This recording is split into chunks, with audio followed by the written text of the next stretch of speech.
Hey everyone, it's Lynnea, and I'm back with another video for Thermal Web. This time we are doing a collaboration with Sunny Studio Stamps. I love their stamps. I think they are so cute and their little word dies are adorable.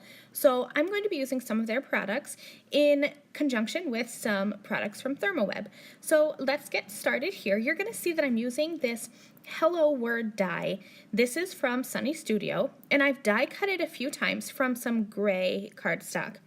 I have the Deco Foil Transfer Gel, and I'm just going to scoop some out and lay it onto my work surface. I have an ink blending tool, what you would use just for blending inks onto cardstock.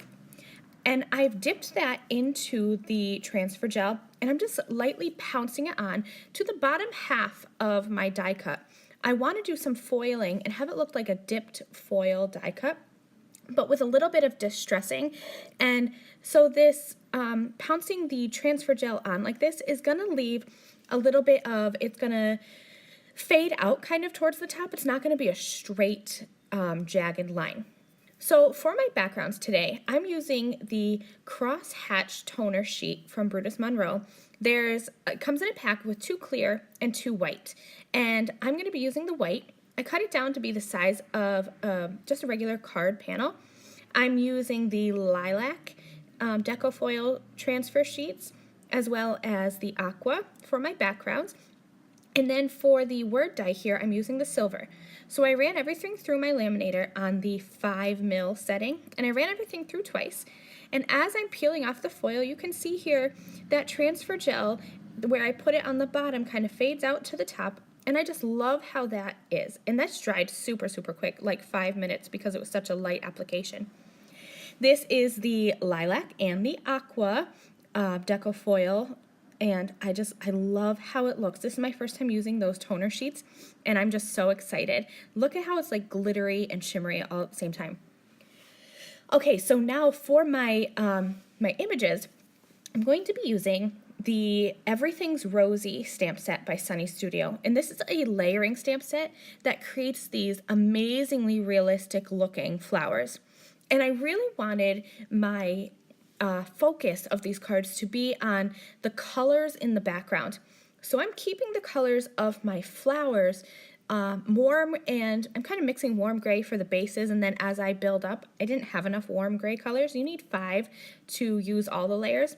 So I started with warm grays, and then I added on some cool grays, and in the end, I really like how it looked.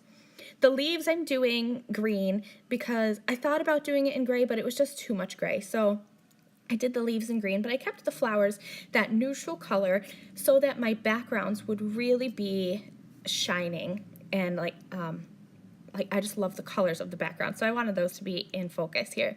So I just used my Misty, and I went along stamping all the layers, and then I used my Scan and Cut to cut them out. I decided to do one more background because I really wanted to use the Rainbow Shattered Glass foil. I'm obsessed with it. It's my favorite of all the foils. So I grabbed some of the foam sheets from Deco Foil, and these are double-sided. So all I did was trim them down into 3 different sizes of strips. I have some that are like 1/8 of an inch, 1/4 of an inch, and then a little bit bigger than that. I'm not very good with measuring, so I just kind of eyeballed it and used my paper trimmer just to trim off some strips here. And then I'm just going to, again, just eyeballing, not using any measuring or anything, I'm just going to line them up in like I was inspired by the crosshatch pattern of the transfer sheets, the toner sheets, so I kind of mimicked that a little bit. And you can see here that I'm showing you the that pink foil. I didn't end up using it. I ended up ruining my background, so I just edited that out of this video. I really wanted to use this Rainbow Shattered Glass foil. It's my favorite. I love it. So all I did was just remove the backing sheet of that foil, or of the foam transfer sheets rather, pressed that foil down pretty side up. I flipped it over, I'm pressing, making sure that I get good coverage, and then I'm going to peel this off, and you're going to see that it sticks to the foam adhesive. Don't mind that I had a couple little areas where I didn't get all of the adhesive backing off, so I'll go back in and fix that later. But look at how gorgeous that is with that shattered glass appearance. So here are my finished flowers from the Everything's Rosy stamp set from Sunny Studio.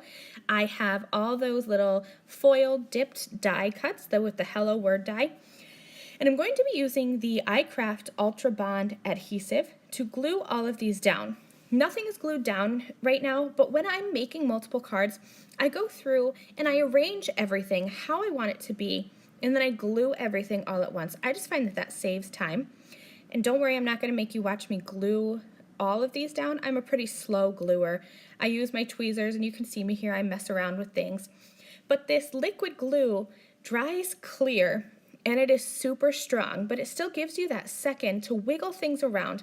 And I'm loving this iCraft Ultra Bond adhesive. I'm using it for all of my projects lately because it holds so strong.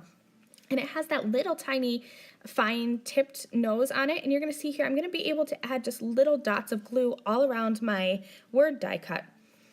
I thought about using some foam adhesive, but honestly, as I was gluing things down and stacking them up, layers of the leaves and the flowers and the die cut, I thought it had enough dimension, so I didn't want to mess with the foam adhesive. This liquid adhesive did it just fine. Once I have everything done, I'm just going to put something heavy, usually my cell phone, on top of it and let it dry.